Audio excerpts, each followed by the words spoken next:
लय उशीर झाला काय? हजार जास्तच झाला. चालायचंच. तुम्ही सरकारी माणसं, तुम्ही सामान्य लोकांना वाट बघायला लावता. कधीतरी आमच्यासाठी पण तुम्ही वाट बघून बघा की. नाही त्याच्यामुळेच. काय मग ड्युटी कुठं असते सध्या? अजून पोस्टिंग नाही झाली. हा आता पाहूयात, आठवड्याने येणार आहे लेटर पोस्टिंगचं, मग पाहू.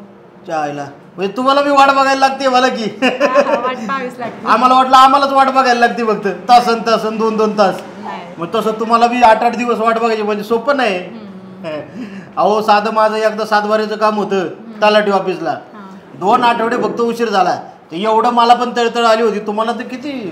नाही आता वाट पाहावीच लागते ना, सरकारी काम म्हणल्यावर वेळ लागतोच थोडासा व्हायला. हा हा हा. त्याच्यामुळे कॉलेजला कुठं होता तुम्ही?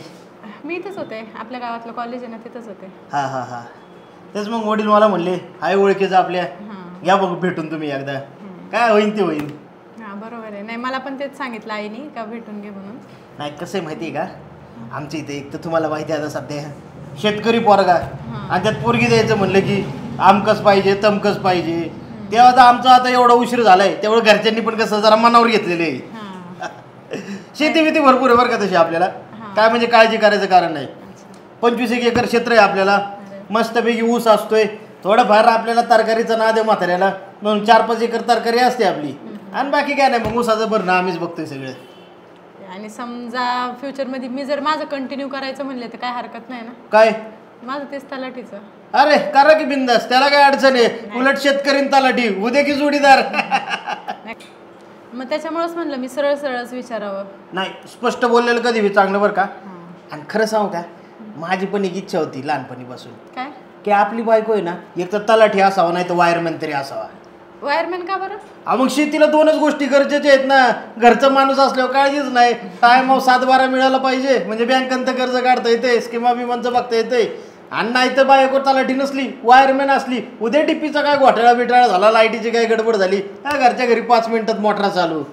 तेवढं आहे. मग तुम्ही शेतीच करता का फक्त? हा. दुसरं काही साईड बिझनेस नाही का शेती बरोबर? मुळात एक सांगू तुम्हाला, शेतीला साईड बिझनेस पाहिजेच कशाला. अहो शेतकरी एवढा मोठा राजा माणूस आहे, साईड बिझनेस करायचे. मी म्हणतो साईड बिझनेसपेक्षा आमच्या शेतीमालालाच व्यवस्थित बाजार द्या म्हणावं की. शेतीमालाला बाजार नाही तिथं आमचं मरण करायचं आणि परत आम्हाला म्हणायचं साईड बिझनेस करा. अहो त्यापेक्षा मी तर म्हणतो एखादं तलाठी बिलाठी असेल त्याला करू द्या की साईड बिझनेस.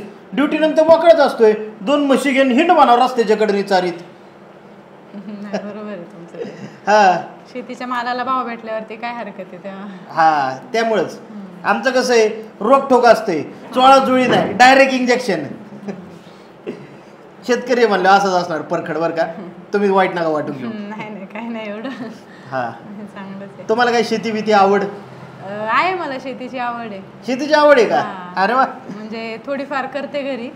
कधी सुट्टी असली किंवा कॉलेजवरून लवकर येणं बिणं झालं तर मग रानात जाऊन थोडीफार आईला आणि बाबांना मदत करत असते. पण मी काय म्हणतो, तुमचं आता एवढं चांगलं शिक्षण झालंय, तुमच्या हातात नोकरी विक्री आहे, चांगलं भविष्य चांगलं आहे तुमचं, तुम्हाला असं नाही वाटलं का शहरातला एखादा पोरगा करावा?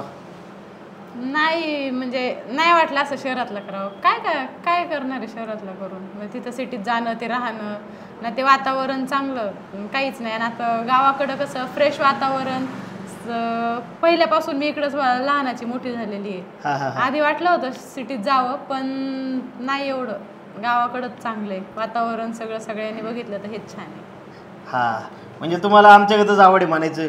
नाती गोतीन काळी माती. तेवढंच. मग मी आईला सांगते काय सांगते माझं म्हणजे होकार नाकार. चालतंय की, लवकरात लवकर कळवा म्हणजे आम्हाला पण तयारीला लागायचा. नाही तर सरकारी काम आणि 10 महिने थांब असं नको व्हायला. नाही नाही सांगते, लवकर सांगते. तुम्ही काय घेणार, चहा कॉफी? हा आता काय मॅडम बरोबर बोलतोय म्हणल्यावर कॉफीच घ्यायला लागेल. मग असं मी म्हणलं पाहिजे, शेतकऱ्याबरोबर बोलते म्हणल्यावर चहाच घेतला पाहिजे. सांगा काय सांगायचं ती. दादा एक चहा आणि एक कॉफी द्या ना.